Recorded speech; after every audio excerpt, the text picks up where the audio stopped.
તો જય હિન્દ ને જય માતાજી ને રામે રામ ડાયરા ને હાલ તો જો કે તમને બધાને ખબર જ છે ગુજરાતમાં જ્યાં જોવો અહીંયા બહાટી ચૂંટણી ની ને પોલીસ ને આમ જનતા જેમ કે બહાટી ગુજરાતમાં બોલે છે ને એ બહાટી વચ્ચે કાલે 8 વાગે બેંગ્લોર અને પંજાબ વચ્ચે જયારે બાકાજી કે મોરે મોર કહેવાય ને કે આવી ગયા એટલે 18 વર્ષે આરસીબી ટ્રોફી જીતી કે બધા એના વિરોધીઓને બધાના મોઢા ઉપર તાળું મારી દીધું કે 18 વર્ષે લકી નંબર 18 વિરાટ કોહલી ના લકી નંબર 18 વર્ષે આરસીબી એ ટ્રોફી જીતી લીધી છે.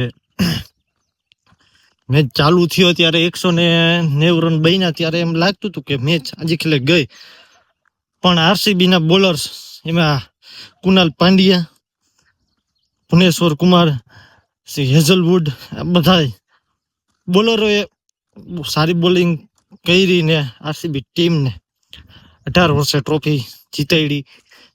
બેટિંગમાં વિરાટ કોહલી. આમ તો જો કે જ્યારે જે છેલ્લા લાસ્ટ 3 બોલ હતા ને ત્યારે જ્યારે વિરાટ કોહલી રોતો હતો ને એમ લાગતું હતું કે ના ભાઈ આ ટ્રોફી આજે ખેલે તો જરૂરી જ હતું કે 18 વર્ષ લગે એક ટ્રોફી નહીં 18 વર્ષ. જ્યારે ફાઇનલી એના લકી નંબર જર્સી 18 ત્યારે જેને લખ્યું હોય છે સમજો છો ને તમે, ત્યારે 18 વર્ષે ફાઇનલી વિરાટ કોહલીએ ટ્રોફી જીતી લીધી છે. અને ઇન્સ્ટાગ્રામ, યુટ્યુબ, ફેસબુક ને બધું હેક થઈ જ ગયું છે. જો કે તમે બધાને ખબર જ હશે હેક થઈ ગયું છે. જે કોઈ હાઇલાઇટ ન જોઈ લ્યો કે જે વ્યક્તિએ ઇન્ડિયન ટીમ માટે અને ઇન્ડિયા માટે કેટલી ટ્રોફી જીતાડી, એ વ્યક્તિ હારી ગયેલી મેચો જો કોઈ જીતાડી હતી વિરાટ કોહલીએ, એ વ્યક્તિ માટે એક ટ્રોફી તો જરૂરી હતી જ. ફાઇનલી ટ્રોફી 18 વર્ષે આવી ગઈ છે.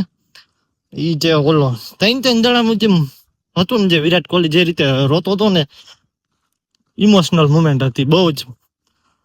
તો ફાઇનલી જીતી ગયું છે. ઈ સાલા કપ નામ દે સૂત્ર, ઈ સાલા કપ નામ દુ. એટલે આવું હતું બધું.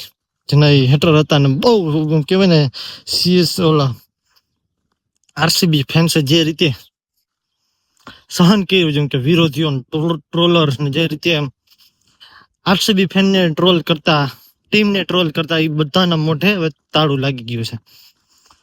ફાઇનલી આરસીબી 2025માં ગુજરાતના નરેન્દ્ર મોદી સ્ટેડિયમમાં ફાઇનલી ટ્રોફી જીતી ગયું છે. 18 વર્ષે ટ્રોફી જીતું.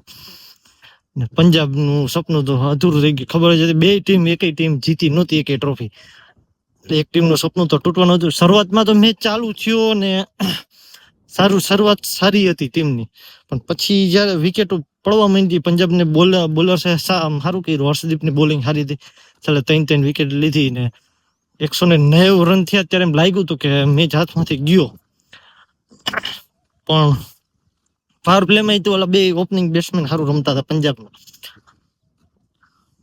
પણ જો કે આરસીબી ની બોલિંગ લાઈન આજે ખેલે બહુ સારી હતી.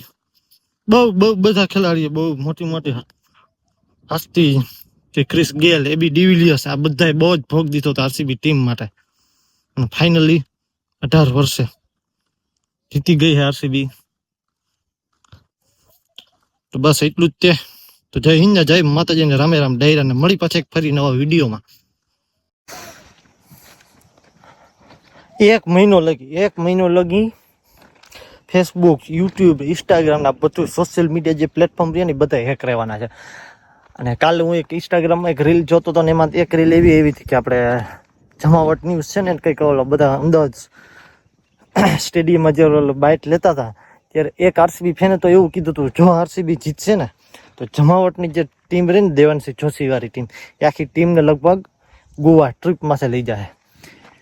આરસીબી ફેન્સ યાર, આ છે આરસીબી ફેન્સ.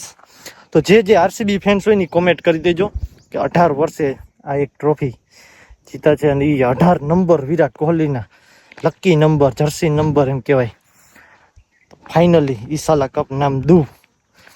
આરસીબી ફેન્સ હોય ને જે એ કોમેન્ટ કરી દો કે તમે કઈ રીતે ઉજવણી કરો છો. ને ફાઇનલી મહિનો દી લગી તમને ખબર જ છે બધી હેક જ રહે સોશિયલ મીડિયા બધે જ પ્લેટફોર્મ. તો રામે રામ ડાયરા ને મળી પાછા